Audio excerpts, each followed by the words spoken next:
Our next speaker is Dr. Ajay Gupta, who is a professor of neuroradiology and neuroscience at Cornell. He's also the vice chair of research and the Alexander Margulis Distinguished Professor. So we're very fortunate to have him speaking about the value of MR vessel wall imaging in cryptogenic stroke. Great, Mahmoud, thank you so much for the introduction, and thank you for the organizers for the invitation. So we'll talk, I think this is the last talk, fortunately for everyone, on carotid disease. It's a topic I'm very passionate about, but I realize we've heard a lot of great content from fantastic speakers, so I'll try to pull together some of what you've heard because I think there are a lot of common themes and try to, sort of highlight a pathway to move forward. So the things I want to look at today, we'll begin with a clinical case, and we'll do it as a sort of quiz to see what you've learned from all the talks you've heard about carotid MRA. Then we'll move on and talk a little bit about cryptogenic stroke and why it's important, and we'll talk both about extracranial disease as well as intracranial vessel wall imaging for cryptogenic stroke. So pretend you're a neuroradiologist. I know there are a few neuroradiologists in the room, and let's say that this case comes across your PACS. So let's say you've got a 55-year-old man with small left cerebral hemispheric cortical infarction. The patient undergoes standard diagnostic evaluation, and there's really no other cause of infarction identified. And the running diagnosis that the neurologist tells you as she comes into the room says, listen, I think this is probably a cryptogenic stroke, a stroke of undetermined etiology. And she says, well, can you look at the MRA images one more time? And you say, sure. I've already looked at it. I thought it was normal, but I'll look at it one more time. So these are standard 3D time of flight source images, and I'll go through them as if you're scrolling as a radiologist. So you can see that this is, the kind of imaging that you would obtain at your institutions, including wraparound artifacts. So this is a real-world case I'm showing you. So left-sided infarction. So you're paying attention to the left carotids. You're flying through on this time-of-flight imaging, and maybe you go through this, and if you see anything, you can keep it to yourself, and we'll discuss it in the context of cryptogenic stroke momentarily. And so, if you're like our site, you probably also put together maximum intensity projection images and use these as a quick way to survey the entire vascular system. So let's take a look at those, same case. And as you look through the MRA, I think it would be very reasonable for a neuroradiologist, running through a list of cases in a busy ED to, say that this is unremarkable, next case. But if you do a 3D T1 weighted imaging sequence, and this is a 3D space sequence, and whether this is MR angiography or just MRI, that's a bit of a philosophical debate that we got into today, but regardless, it's a 4-minute acquisition. It doesn't require GAD, doesn't require a surface coil. Exact same patient.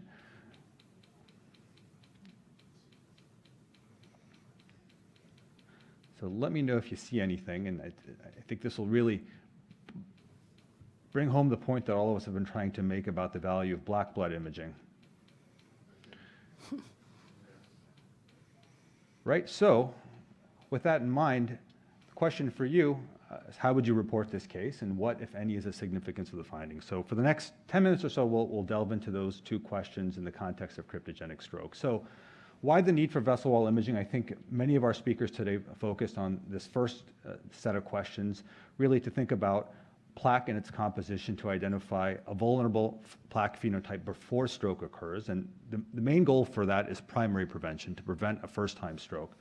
But increasingly, I think it's important for us to look at plaque composition after a stroke has occurred to identify a culprit plaque, because unless you identify the cause of a stroke with some precision and accuracy, it's very difficult to implement optimal secondary stroke prevention measures. So remarkably, in 2022, despite all the advances in diagnostic testing, 1 in 3 patients who are admitted to a hospital system with ischemic stroke leaves that hospital without a clear cause of that stroke being identified. And so data that our group and many other groups have been working on the last 10 years have really suggested that a significant proportion of these strokes may be caused by non-stenosing or low-grade plaques. And so I think this figure here is a useful way to think about cryptogenic strokes. And on the left side, you see the types of etiologic classifications for the major types of ischemic stroke. Your stroke neurologist will work on identifying strokes as being related to small vessel occlusion, cardioembolic causes, large artery athero. But unfortunately, the largest bin still is strokes that are undetermined. And the theory that we have, and I think that many groups are working on this, trying to advance the field, is that by advanced diagnostic techniques, including imaging, we can reduce the burden of those strokes classified as cryptogenic or with undetermined source, and begin to expose causes that have been under-recognized or underappreciated. And so why should we care about this? What's the significance? Well, if you think about the entire universe of potential or putative causes of cryptogenic stroke, you can put them on this sort of Venn diagram, and it turns out that we can probably categorize them into two subgroups.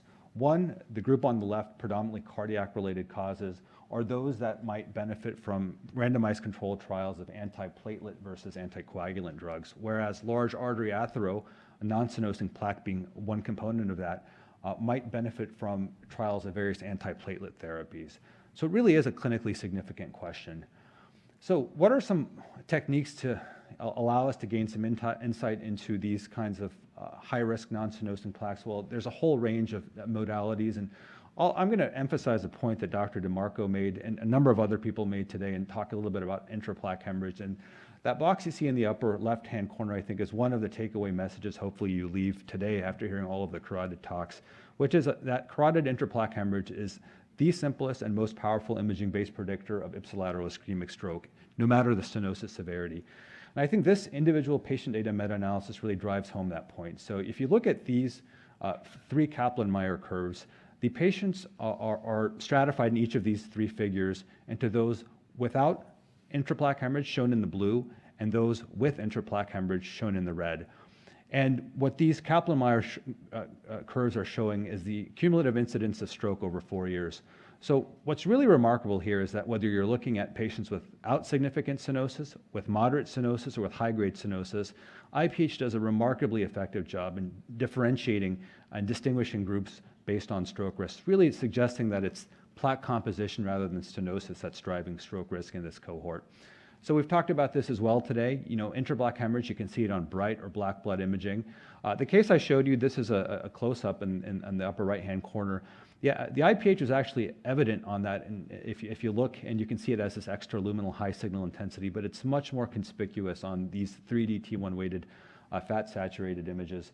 And I think the benefit of this approach that you see here with this 3D T1-weighted imaging is that it does not require gadolinium, does not require a dedicated surface coil, and can be added to your routine MRA neck protocols. And I'll say that at our center at Cornell, we do this on every single MRA neck that's done, whether it's done in the emergency room, in our outpatient center, we do it across the board. And I think, you know, if you've ever been in a room with 15 neuroradiologists, you know that it's impossible to ever get agreement on any protocol. And this took some negotiating on our part, but we're happy that it's been implemented across the board. So IPH can be detected on a wide range of imaging techniques. You see a patient here in panels A and B showing IPH on 3D time of flight as well as 3D T1 fat sat. Another patient here on the right showing essentially what looks like a normal lumen on 3D time of flight luminography, but on the 3D FSC and the 3D MP rage, you see the characteristic crescentic T1 hyperintense signal compatible with IPH. So what have we learned from MRI about these plaques? Well, some of the initial work has come from Tobias Sam and his group, and they were the first group to show that using a multi-contrast, multi-sequence approach can identify these high-risk type 6 AHA plaques that were found much more frequently ipsilateral to a unilateral infarct compared to the contralateral side. And so we built upon some of that work and took a look at the prevalence of these high-risk plaque features using a single sequence time of flight approach. And what we found is that high-risk non-stenosing plaque is far more prevalent on the side of an infarct compared to the other side, including in patients with no discernible stenosis, with 0 to 49%. So I think there's a mounting body of evidence showing that when you look at patients cross-sectionally who have acute ischemic stroke, that you will find these high-risk features on the side of these cryptogenic strokes more than the contralateral side. But the real, I think, value of plaque hemorrhage would be to show that the presence of plaque hemorrhage can predict recurrent stroke. And I'll get to that in one moment, but one other thought experiment that we did with our data is after collecting data on 600 patients are showing the prevalence of plaque hemorrhage ipsilateral versus contralateral to the infarction. We did a bit of a thought experiment and said, listen, if we take the conventional stroke classification system and begin to reclassify patients accounting for the presence of non-stenosing high-risk plaque, how would that change the etiology? And so you see patients with ESUS or embolic stroke of undetermined significance, a large proportion of those would be reclassified as having strokes related to large artery athero. So it is very important. But back to the point of trying to predict future stroke. This is a paper that came out earlier this year in the Journal of the American College of Cardiology from Tobias Sam's group and Martin Dishkin's group in Germany.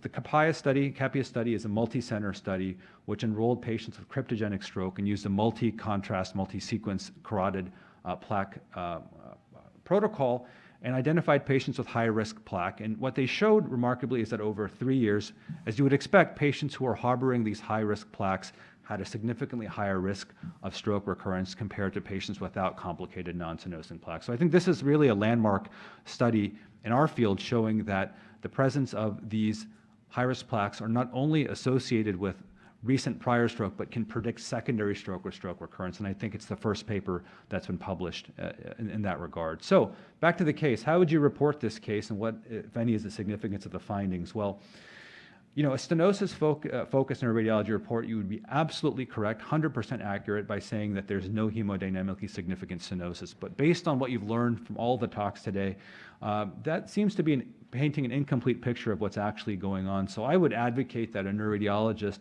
would be doing a better service to the patient and his referring clinician by stating the following, that there's an atherosclerotic plaque on the left carotid showing T1 hyperintensity, and though it doesn't cause stenosis, it may be a potential source of emboli causing acute infarctions. Now, there has been some debate today about MRA versus CTA, and I'm fairly agnostic when it comes to modality, so I'll throw in a CTA image and show you an axial image just distal to the bifurcation. And so this patient has what it would literally be 0% nascent stenosis. So again, if your fellow that you're working with says that there's no hemodynamically significant stenosis of the major extracranial arteries, you can say you're absolutely right. But that really, again, fails to show the data that's clearly in front of you, which is that there is a 6 millimeter low attenuation plaque in the proximal ICA that doesn't cause stenosis, but is a potential source of embolic infarcts. This patient had ipsilateral embolic infarction. So IPH is amazing, and I think it is the sort of the biomarker that should drive the next generation of randomized controlled trials. There are some I think technical challenges still with IPH, and this is a project that we've embarked upon. If you see these time of flight T1 and T2 weighted images and look at the yellow and the red arrows, you see areas that are relatively hypointense on all pulse sequences, but there's a bit of a dilemma when it comes to interpretation. Differentiating these hemosiderin-rich areas of IPH from calcium can be a really challenging point. And the distinction isn't trivial, and it isn't just academic, because dense calcification really is thought to confer greater stability to the plaque than the opposite destabilizing effect that you see with IPH. So work in our group with some of the work pioneered by Yi Wang at Cornell, we're looking at the role of quantitative susceptibility mapping. So you see a conventional SWI image, and frankly, it doesn't add much to the case because of significant blooming artifact, but the QSM shows very different properties of the two areas that are hypointense on the other pulse sequences. One has a very negative susceptibility in yellow, and that's consistent with calcification, and one that's positive on susceptibility, consistent with hemosiderin-rich IPH. So I think there's more work to be done to refine IPH, but I don't want you to leave thinking that it's, I think it's pretty much ready for prime time.